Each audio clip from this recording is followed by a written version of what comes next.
So the readings that we have today, our first reading from Daniel and the Gospel, part of Mark's Gospel, are what are called apocalyptic writings, which means the end of time. And normally they are written to people who are afraid. Our first reading, Daniel, speaks about itself in the time of the exile, when the Hebrew people were led away and in slavery and suffering greatly. In truth, it's written a little later on, in the time when the Greeks were oppressing the people in Israel.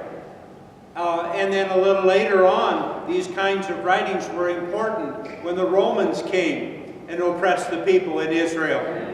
And in the early church, with great persecution, these readings were important to help and bolster the people who were suffering greatly.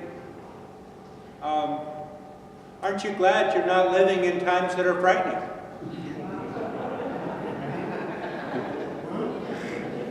The point would be, of course, that all of us are afraid, right? And these writings are for us to help us and encourage us. They really have two purposes.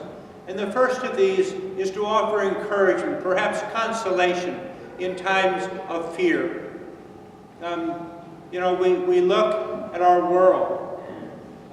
Who could have imagined something as terrible as ISIS, right?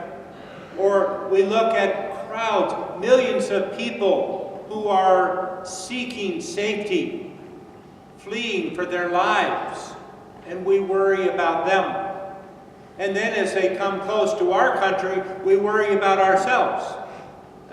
Sometimes our fear is not really well grounded. But we're afraid for our families. We're afraid for our children. What we have to go through just to get on an airplane, right? We're afraid for our children even at school. Will they be safe? We look at the fires in the West, and this frightens us as well. And so these readings are here to help us in those times. As Jesus says, my word, he says, will last forever. The earth, those things, those powers of the earth will be gone someday. But God, his word, will not be gone. It will always be there to hold us up. And so he says to trust, do not be afraid. What happens if fear rules our life? Well, we behave badly, right? And instead of that, trusting in God, we can do what is right. What would that mean? Well, if we go back to that first reading from Daniel, he tells us very clearly. He says, blessed is the person who is found doing justice. Justice, meaning doing right. Doing what God has told us to do, and we know we should. Or we could, these times remind me of that beautiful serenity prayer. There's things we can do, there's things we can't do. We accept those, we do those, right? That's justice. The works of mercy, things like that. This we do, and blessed are we if we stay the course, trusting in God and behave well, doing what God requires of us. The second purpose of these writings is to tell us life is short, right? Someday we look at the end of time, right? The world, the universe will be gone. Things will not exist. But probably more likely, our life itself is short. How many years do we have on the earth? Each of us will come to the end of life. And so these ratings it's like Jesus is giving to us a swift kick, saying, you have time and it's precious. Use it well. One example would be our phone, or our computer, or our TV. How much time do we waste on things that are not important? How much time do we waste? This precious gift of God. Oh, we're supposed to enjoy our life, and there's a purpose for even those computer games. They're good, but not for hour after hour after hour, right? We cannot waste time because we can never get it back again. We must use our time wisely and well and according to God's purpose. One thing, though, the telephone does, it helps me, and I will share with you. Have you ever had the experience where you think, oh, I should do this, right? And then a little later you think, I should have done that, right? Time goes so quick. Well, in my old age, I've learned that if I don't write it down, I'm going to forget it, right?